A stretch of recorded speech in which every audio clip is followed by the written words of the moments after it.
বাংলাদেশের সাথে আন্দোলনের আরেকটি জায়গায় মিল রয়েছে, সেটি হচ্ছে ইন্টারনেট বন্ধ করে দেওয়া।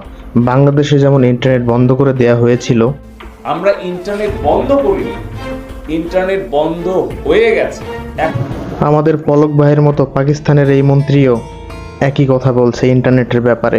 सरकारी तौर पे बंद किया गया और ना ही इंटरनेट को किसी भी लेवल पे स्लो डाउन कराया गया। বাংলাদেশি ছাত্র আন্দোলনের ছাপ অনেকটা স্পষ্ট পাকিস্তানের রাজপথে। নানা ধরনের বাংলা স্লোগানে মুখরিত হচ্ছে দেশটির রাজপথ। রাস্তায় রাস্তায় বিক্রি হচ্ছে লাল সবুজের পতাকা।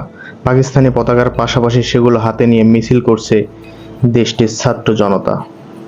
গত শুক্রবার দেশের সংবিধান পুনরুদ্ধার ও ছাত্র সংঘগুলোকে উজ্জীবিত করতে আন্দোলনের ডাক দেয় পাকিস্তানের প্রধান বিরোধী দল, সাবেক প্রধানমন্ত্রী ইমরান খানের দল পিটিআই এর ছাত্র শাখা আইএসএফ। 30 আগস্টের মধ্যে ইমরান খানকে মুক্তির আলটিমেটাম